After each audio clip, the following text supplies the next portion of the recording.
Zombie apocalypse.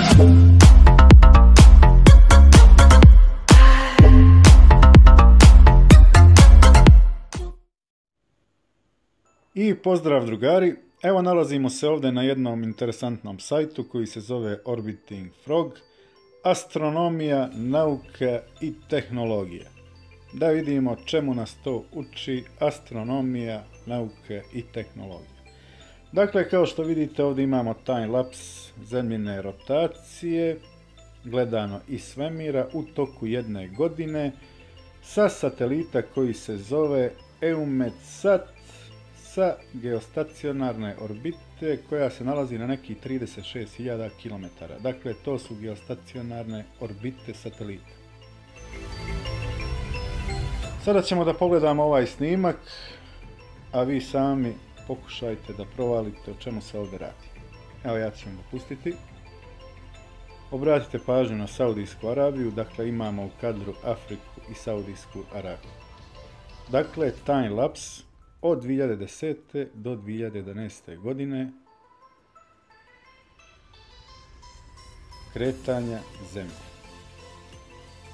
I oni ovdje kažu ovaj video je time-lapse slika uzetih sa geostacionarnog satelita.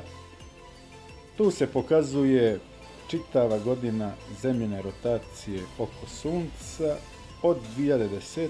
do 2011. godine. Dakle, gledamo Zemlju od 2010. do 2011. godine toku čitave godine. Evo, opet ću vam pustiti. Obratite pažnju na Saudijsku Arabiju. Jeste li primijetili problem? Saudijska Arabija je konstantno u dnevnoj svjetlosti u toku godinu dana. Gledano sa geostacionarnog satelita koji se nalazi na 36.000 km. Ja zaista nisam znao da je Saudijska Arabija 2010. godine, to jest od 2010. do 2011. godine, bila konstantno u dnevnoj svjetlosti. Također, opet ću vam pustiti, obratite pažnju ovdje na ovu zemljinu sjenku kako se ponaša, gledano sa 36.000 km, pa ćemo sada da uporedimo ovu zemljinu sjenku iz ovog geostacionarnog satelita sa drugim satelitima koji se također nalaze u geostacionarnoj orbiti, također na 36.000 km.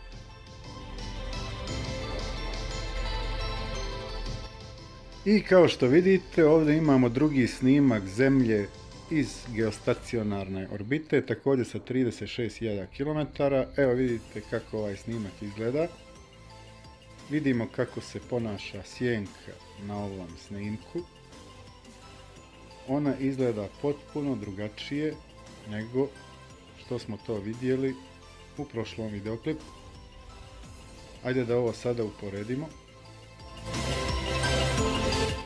I evo drugari, kao što i sami vidite, ogromne su razlike, đavolje lukavstvo je doista slabo, samo treba otvoriti oči i gledati. Hvala vam na pažnji.